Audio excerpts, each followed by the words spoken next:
Hi, this is Ed Parcaut, your host of Real Estate Jerky, and also down the live program that we do on Tuesdays and Thursdays at 11 a.m. Today we have Charlie Christensen, and he's going to talk about North Modesto's Kiwanis Graffiti Festival. Bear with me, it is during the week. It's a little crazy this week, but Charlie, thanks for being here. I know Brent's got tied up over in Santa Cruz, enjoying life, I'm sure, or working. Who knows? Yeah. What are you going to do? Yeah. Yeah. Thanks for having me. Appreciate it. Oh, no, it's anything we can do. I'm a Rotarian. You're a Kiwanis. We can always support each other. All right. So a lot of people might not know what you do, who you are. Do you want to give a little background of who you are, Charlie? Oh, sure. I appreciate that. Yeah, I'm a financial advisor with Ameriprise Financial. Been in this industry for about 27 years and got into Kiwanis. It's been almost 20 years ago now. Just having the bug to want to help and serve people at the same time, working in the business. So, it's an enjoyable career and, helping people retire and get to their financial goals. So that's kind of what I do. I build personal wealth through home ownership. So there you go. Yeah. So it's very important, not everybody has the 401k, 403b or IRA. Right. But most people, will be able to buy a home, and that's for most people to be able to pass it along to their family. But that's enough about me. It's not about me. This shows I talk enough about me on the radio. All good, brother. Yeah, we need to have you on talking about your business when you have time. So I'll have Marlene reach out to you about that. Sure, sounds great. All right, so let's get into what everybody talks about, the Graffiti Festival. Everybody knows everything about that. You've been in Kiwanis for how long? Going on 20 years. Yeah. Wow.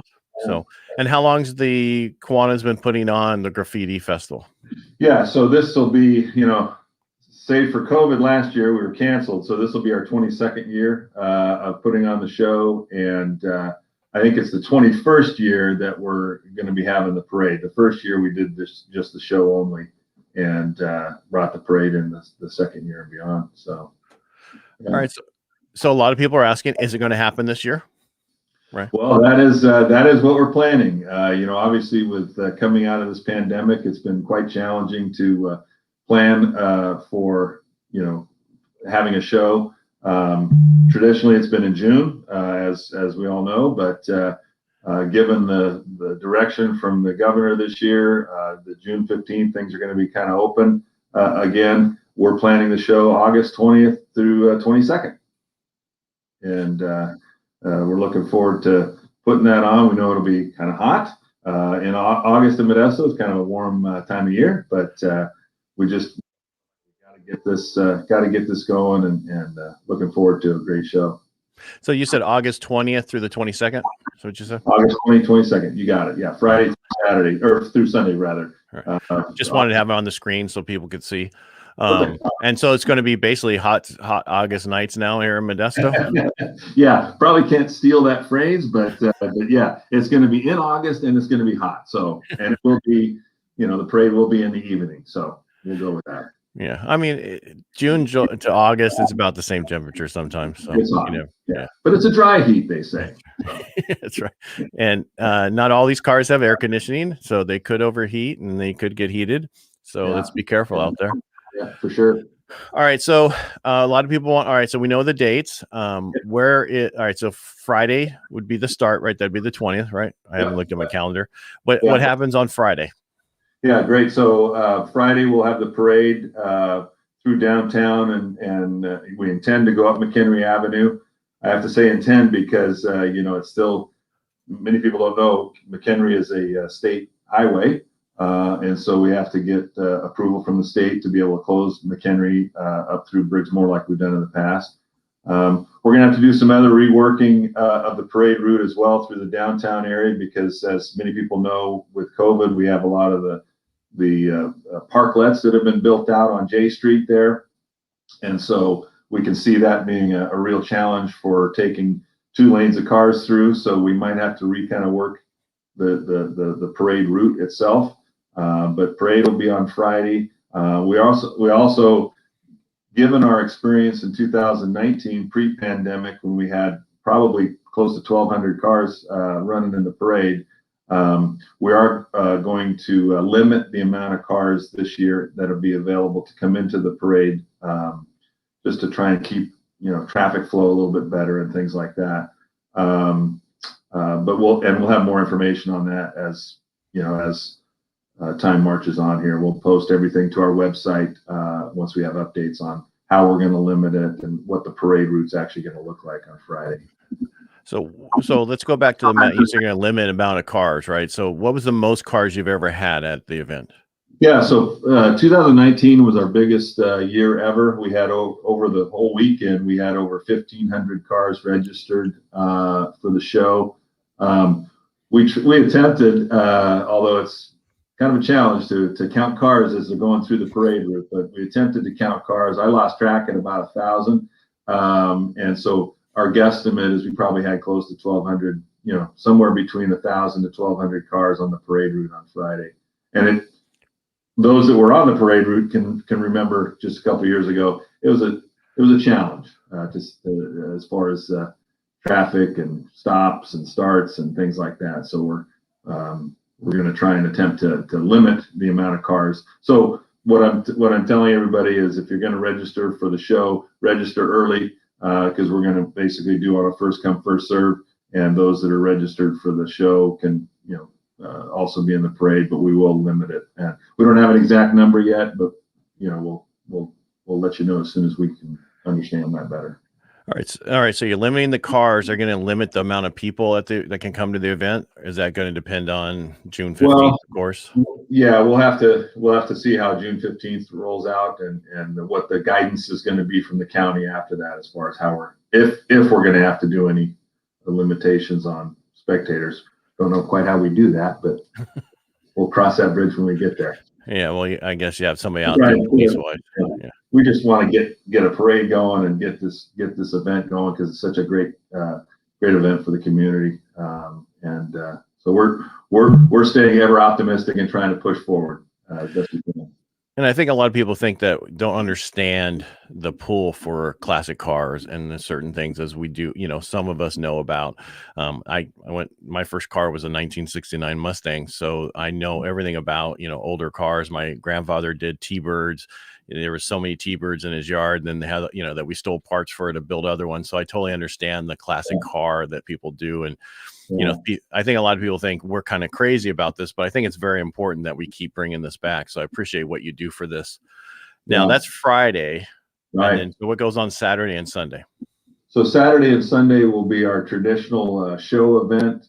We are going to host it again at what is formerly known as the Modesto Municipal Golf Course, the 9-hole golf course there next to the Mets Stadium. As I'm sure people know, the city is looking at selling that piece of property, and so we weren't sure whether they were going to be able to host it there or not. But we do have one more year that we can host it at that site, and so same site as we've had the last several years now. Grass, trees, beautiful setting, and so that'll be Saturday. We'll have it'll be our normal show from 9 to 5. And $10 tickets for folks to come in on Saturday, and then Sunday we host again at the same site from 9 usually till about 2 to 3 o'clock. And we'll have, as I mentioned, good Lord willing, we'll have 1,500 car entrants out there on Saturday and Sunday, showing off their beautiful cars, and a festival kind of atmosphere with a stage for live music throughout the day. Lots of different vendors out there, both food vendors and non-food vendors, having a great time, and it's awesome out there. It's a great time. So you just don't know how many food vendors or food people or other vendors you're going to have yet till, again, the June 15th kind of thing, right? Unfortunately, a lot of things pending till that, but we've certainly gotten the word out to those folks that have been there in the past, and all indications are folks are chomping at the bit, wanting to get out there and be able to have a space at our show. So it'll be awesome. I just think a lot of people are, I mean, this, I'm not trying to be political here, are just tired of being locked up at home and not being able to do certain things. They want to get out, they want to do stuff. And this is an event that we're used to having, that I'm glad that you guys are bringing it back. And at least it's in August, where by then, we should definitely know what's happening. So Yeah, and that's our feeling as well. We attempted to do a virtual last year show where you kind of had a drive-through where you could buy a shirt for the graffiti festival, the quarantine edition we called it, and it was good. It's successful, but it's just not the same as having an event out here and having it in the town where it's where it all began. One of our club members. When we started talking about this show, putting the show on and having a graffiti festival, one of our club members said, "It's where it all began." And that became the tagline for some of our logos and stuff. Is Modesto's where it all began for us. American Graffiti, home of George Lucas and the movie. And so it's fun. And I think, a lot of people don't really know where Modesto is, or they don't know everything about it, or they only know some, I don't want to say bad things, but I'm just saying they just don't know how great our city is. And this helps bring people together and understand what we're so about community. We're so about supporting each other. And I want people to understand that. I mean, Modesto is a great place to live and a great place to come. So I think that's absolutely the case. And supporting this community, this event that we put on, it's all done by a nonprofit organization, the North Modesto Kiwanis, and Rotary as well comes in and helps us. Volunteers help put stuff on, and every dollar that we raise goes back into the community. We don't take a dime out of it for any paid positions at all. It's all done to support this community. And over the years, I know we've given well over $500,000 over the years. Our club has to various organizations within the community. And community is the key. That's how I feel about Modesto. It's just a great community where we all like to help each other and just live and love and be good stewards of the community. Right. And that's why we do the real estate jerky shows, because of the fact of it's all about community. It's not about, real estate and stuff all comes through it, but it's about what the community is, where you're going to live. That's the most important thing. I want to get back to, what do you guys use? All right. Is there one specific thing that you use the money from this fundraiser for, or is it for multiple things? Yeah, great question. So all the proceeds, net of all expenses related to the show, putting it on and such, they go back into our giving budget for the North Modesto Kiwanis Club. And we give to a number of different organizations. We do scholarships for young people graduating high school. We've given money to Boys and Girls Club and Salvation Army and a lot of different organizations in the community. But it's all, like I said, it all pours back into the community to a variety of charities and organizations in need. Yeah. So there isn't any one. I wouldn't say there's any one specific, but it's more of a just broad spectrum, helping a lot of different organizations in the community. Good. I mean, because we all do a lot. I mean, Rotary does a lot. You do a lot. It's Optimus, or I guess it's really not really no mist. It's all her, right? Anyway, who knows? We won't get into pronouns. So I think it's really important what you guys do. I'm going to bring up the website so we can add it in. So if anybody has any, basically just go to their website. If you have any questions, AmericanGraffitiFestival.com. It has all the different stuff up here. You can find out what's going on. I'll keep the updates here, what's happening.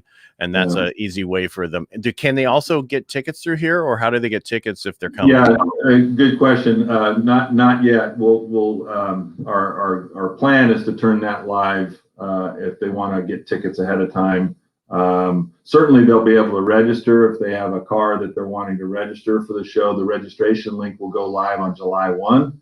But tickets for the show itself, last year we used, I'm going to say it was Eventbrite, where they could buy tickets in advance. And I think we'll have that working as well again for this year. But for registration for the car show, folks that want to bring their car in, the registration link there at the our online car show, that'll be live on July 1. And for those folks that are used to getting their registration packets mailed out to them, we will be mailing to those that specifically, have gotten mailings in the past so they can register with pen and paper, so to speak, as well. Or is there anything else you want to go over on this page? Because then otherwise I'm going to drop it down. Just a reminder, it's on the page there if you go to it, but registration is $65 if they register before August 8th, and then $75 after, and that's going to include, as in the past, it's going to include a t-shirt, dash plaque, a couple of show entry tickets for those participants, and we will in the past, as we have in the past, rather, we'll have awards that will be offered and available for different judges will be out there judging cars. It's kind of for car show enthusiasts. It's not competitive judging. It's more how would I say, whimsical, or basically the judge is going to pick their favorite car type of thing. So there isn't awards for like best paint and things like that at some of your more competitive shows, but those will be happening on Saturday and awarded on Sunday as well. But no, I don't think there's anything else necessarily on the website. I can always bring it back. I just want to get back to your lovely face, so people can see you up close. Yeah, thanks. Yeah. No problem. Well, I have face for radio. That's why. I've heard. Yeah. Yes. And people have been commenting. Unfortunately, for some reason, it's not coming through StreamYard right now, so I can't bring them up and talk to them. But I think most important thing is, I appreciate what you guys do for the community. I really do. Mm-hmm. My question would be for you. All right, who is there any special guests this year? Because I know you guys do music, right? Yep. Is there any special music this year or anything like that? Well, we don't have anybody, inked for playing this year, but we've had some discussions. The gentleman that does our music and entertainment, let's say committee chair, he's reached out to a lot of local bands and talent that folks may very well know by name. Right. And is there any special guests? Sorry, I messed up over here. There we go. Sorry. Keep going. Oh yeah. I know there's been some reach out to a band called Got You Covered and a few others that have expressed interest. So it'll be, and again, all that'll be identified once we start to firm up who's going to be playing and when. I'm sure we'll have our traditional Elvis impersonator out there as well, and a lot of other entertainment to go along with, just the entertainment of 1,500 cars that are, to die for. Right now, and you guys are doing 79 and back, is that correct? Right. Yeah. Thank you. So 1979 and older right. Is the cutoff for cars to register. Mm-hmm. Yeah. Is there any special classes or anything? Not necessarily. No. A lot of our, there's some car clubs, as you know, around the valley that tend to promote a specific, Mid-Valley Chevys are always there in force. The T-Bird Club and Impala Club's always there in force. But we don't have any special, classing or segregation. That said, in the last couple of few years, we've had on Sunday specifically, we've invited the Cars and Coffee organization to come out and have a special area for them to show off, if you will, their cars, these exotic cars that are just unbelievable, and so Cars and Coffee will be invited again to be out on Sunday as part of that as well. And I got to tell you, it's pretty cool, Ed, when you see these folks that are over at the classics side, and these Cars and Coffee cars come in and they get all set up, and you just see this migration of those car owners going over and talking to these exotic cars, and likewise these guys start walking over and talking and looking at some of these classics. It's like this melding of I don't want to say old and new, but vintage and exotic, if you will. It's pretty awesome. I think if you like cars, you like cars. There's you're very impressed with because some of the newer cars and some of those, they're just unique how they put them together, just like what they did in the older cars, right? Some of them. Yeah, it's pretty awesome. Yeah. All right. So I lost my question. So you're gonna have to see if there's anything else I forgot to ask. So I just would The only reminder I would give is that, again, this is a show that's put on by volunteers, and every dollar that's raised, net of expenses, goes right back into the community. And that's something we feel pretty good about as an organization. And just we want to make sure that's clear with everybody that this is about, supporting the community, doing the right thing, and supporting the community, and bringing an event that hopefully, we think it's pretty world class, in its reach. A couple of years ago, we had a car club organization that came over from Sweden that specifically came to the time of year that they came was specifically that they wanted to come to the American Graffiti Festival in Modesto, California. And I remember getting to meet those guys. And you talk about a car culture here. Apparently Sweden, it's off the rails as far as their car culture these days.